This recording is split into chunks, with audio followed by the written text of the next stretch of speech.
have made sure that the FDI inflows are given a clear direction with an objective of Make in India, focus on creating jobs and ensuring that India becomes a manufacturing hub.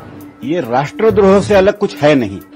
अपने ही देश के लोगों के पेट पर लात मारना ये किसी भी स्थिति में अच्छी चीज है नहीं। ये जो किया गया है ये गलत है देश के, ना देश की अर्थव्यवस्था के हित में है न देश की जनता के हित में है। ये सिर्फ विदेशी पूंजी को यहाँ से मुनाफे बढ़ाने का मौका जो है दिया जा रहा है।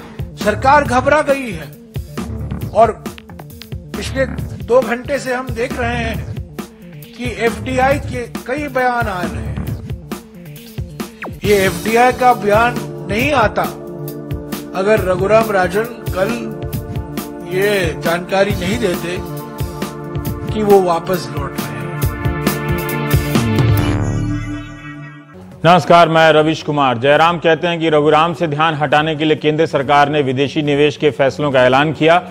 भारत में संख्या में सबसे छोटे मगर सबसे बड़े विपक्षी दल की तरफ से यही आलोचना आई है और जयराम रमेश ने कहा है कि मंगलवार को विस्तृत प्रतिक्रिया आएगी। जब भारत का मुख्य विपक्षी दल फैसले के दिन आलोचना पेश नहीं कर सकता तो ये बताइए कि दुनिया की चौथी बड़ी अर्थव्यवस्था की सरकार एक साथ कई सेक्टरों में विदेशी निवेश के फैसले ले तो क्या 8 घंटे के भीतर न्यूज एंकर उन फैसलों की पर्याप्त समीक्षा पेश कर सकता है?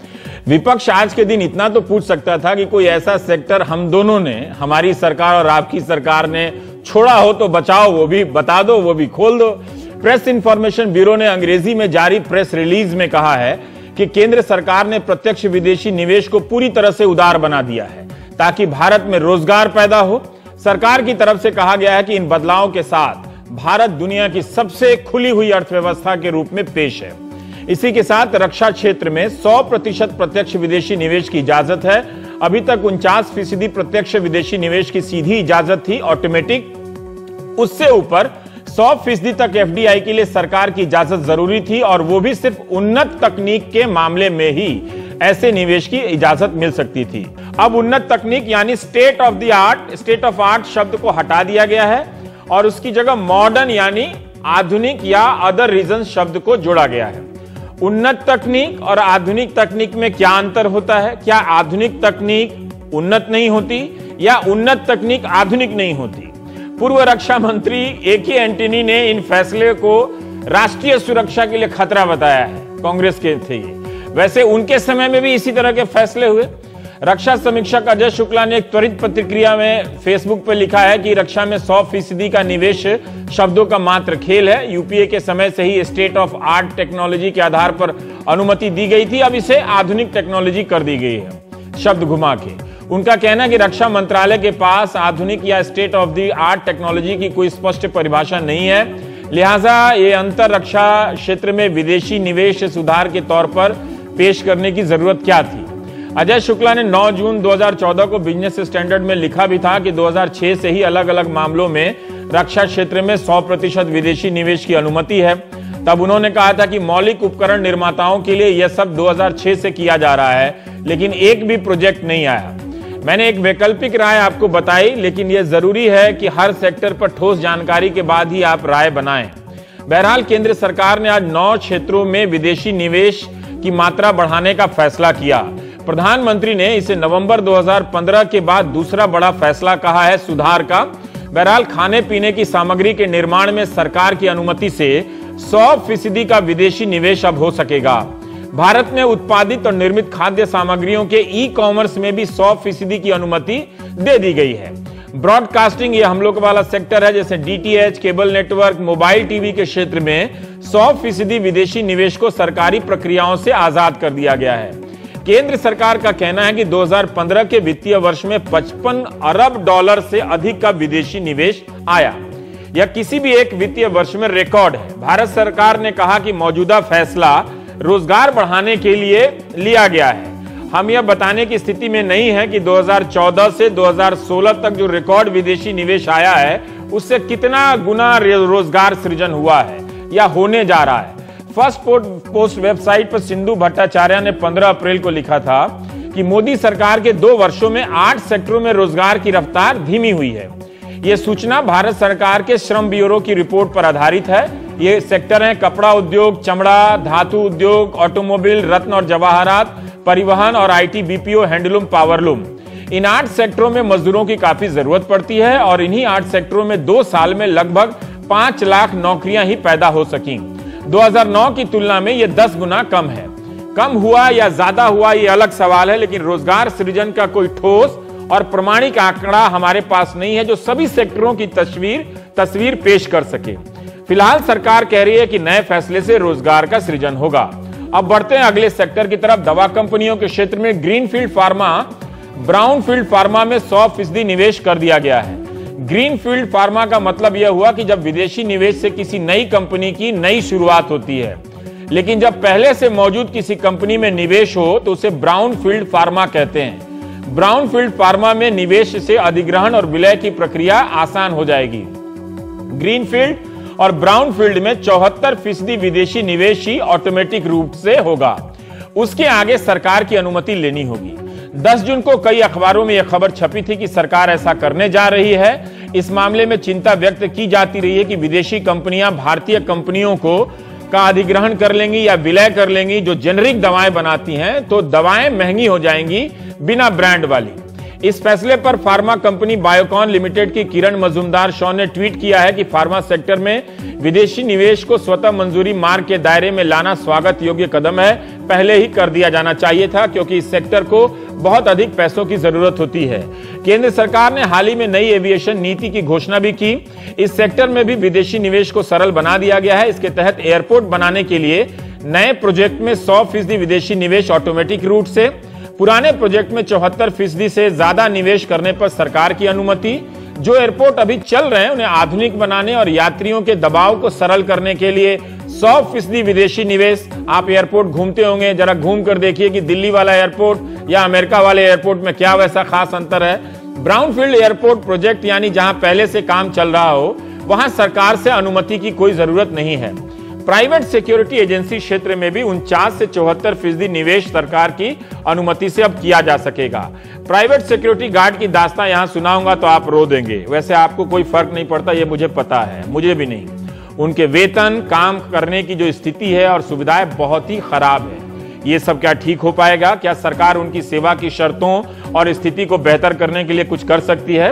अगला सेक्टर है पशुपालन, जल खेती, मछली पालन, मधुमक्खी पालन में 100% विदेशी निवेश की अनुमति है, अब दे दी गई है। पहले कुछ शर्तों के साथ ऑटोमेटिक रूट से इसकी अनुमति थी। सरकार ने उन कुछ शर्तों को, नियंत्रित शर्तों को हटा दिया है। मछली पालन तो ठीक है, लेकिन सहज बुद्धि से एक सवाल यह बनता है कि मधुमक्खी पालन में भी हम विदेशी निवेश की हमें जरूरत पड़ गई है। ग्राम उद्योग भी नहीं बचा तो क्या बचा? लेकिन यह जानने का आप प्रयास पहले यह भी कीजिएगा कि क्या पता कि इस क्षेत्र में विदेशी निवेश से व्यापक संभावनाएं भी खुल जाए। अब आते हैं 9वें नंबर के सेक्टर पर। सिंगल ब्रांड रिटेल में अत्याधुनिक तकनीक के बहाने रियायतों का दायरा बड़ा कर दिया गया है। स्थानीय कंपनी पर खरीदारी की शर्तों को 3 साल तक के लिए कर दिया गया है। यूपीए के समय से ही सिंगल ब्रांड रिटेल में कुछ शर्तों के साथ 100% विदेशी निवेश है। 2012-13 के साल में इस सेक्टर में विदेशी निवेश को लेकर खूब हंगामा हुआ। तब बताया गया कि विदेशी रिटेल कंपनियां आ जाएंगी तो देसी खुदरा व्यापारी बर्बाद हो जाएंगे। दलील दी गई कि बीजेपी इसलिए विरोध कर रही है कि व्यापारिक समुदाय उसका पारंपरिक वोट है।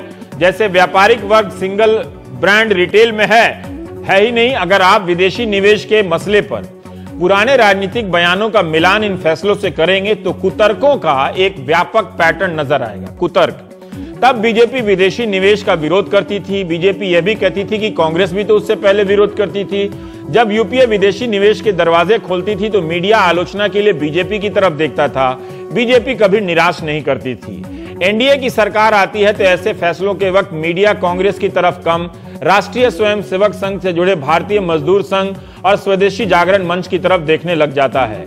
ये दोनों संगठन भी निराश नहीं करते हैं, केंद्र सरकार ने जब रक्षा, बीमा और रेलवे में विदेशी निवेश को लेकर अपने सुधारों की घोषणा की थी पहले चरण में, तब स्वदेशी जागरण मंच ने खूब विरोध भी किया। अब लगता है कि मोदी सरकार आर्थिक मामलों में संघ के दबावों से मुक्ति पा चुकी है। स्वदेशी जागरण मंच की प्रतिक्रिया में एक दिलचस्प मोड़ यह आया है कि मंच के धनराज भिड़े ने रक्षा क्षेत्र में विदेशी निवेश का स्वागत किया है, मगर पशुपालन के क्षेत्र में निवेश को लेकर नाराज हो गए और इसे राष्ट्रद्रोह कह दिया है।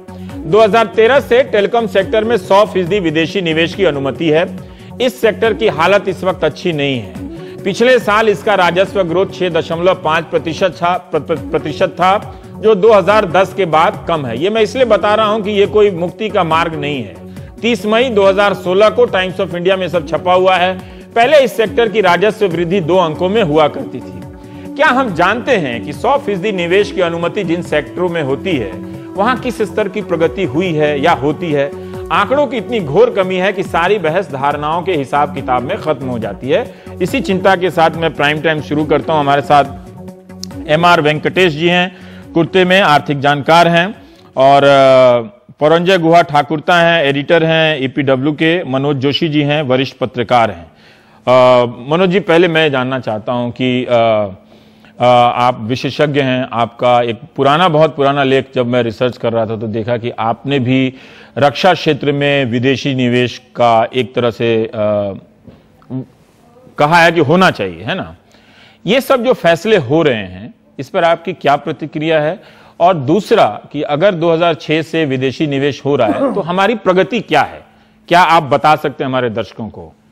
देखिए, ऐसा है, जहां तक कि रक्षा का मामला है वहां पर आप ही ने खुद कहा, जो मतलब जो विश्लेषण जो आपने किया, मतलब क्या अति आधुनिक है या ये स्टेट ऑफ द आर्ट क्या होता है या आधुनिक क्या होता है, तो वहां पर कोई खास बदलाव नहीं आया है। जहां तक कि विदेशी निवेश का सवाल है, मैं समझता हूं कि अगर 100% हो, 90% हो, 70% हो, उससे ज्यादा फर्क नहीं पड़ता है। निवेश आए, अच्छा है। हम लोग जो हैं, ये मुल्क ऐसा है, यहाँ चाहता है कि ज्यादा निवेश हो, ज्यादा उत्पादन हो, रोजगारी हो। अब सवाल ये है कि क्या रोजगारी बढ़ेगी, क्या जो है जिसको कहते हैं कि वैल्यू एडिशन, मूल्य बढ़ाना, जो कोई भी कुछ बनता है भारत में, अगर 100% जो कंपनी जो है विदेशी कंपनी है, एक यहाँ पे फर्ज कीजिए एक पैसेंजर जेट बनाती है, पैसेंजर हवाई जहाज बनाती है, ये हो सकता है कि 100% जो है उसका हो, पर कितना वो यहाँ पे उसमें भारतीय मूल्य जो है उसमें वैल्यू एडिशन, और खासकर सहायक उद्योग जो उसके साथ आते हैं। तो मैं समझता हूं मोटी बात यह है कि आखिर में यह देखना होगा कि सरकार ये जो ऐलान किया है आज, इसके साथ कानून क्या आते हैं, जो रूल्स ऑफ जो भी कभी एक पार्लियामेंट में एक एक्ट होता है, उसके बाद जो है सरकार की जो मिनिस्ट्रीज हैं वो वहां पर उसके रूल्स निकालते हैं, कानून निकालते हैं। अब तो उन्होंने कह दिया कि ऑटोमेटिक रूट की जरूरत नहीं पड़ेगी, तो इसका मतलब वो रक्षा में तो ऑटोमेटिक रूट है। और चाहे जो कुछ कहें, ऑटोमेटिक कहें या ना कहें, आखिर में जो सरकार ने एक बहुत ही बड़ी और बहुत भारी एक रेगुलेटरी मशीनरी बनाई है, उसका भार जो है वो तो रहेगा।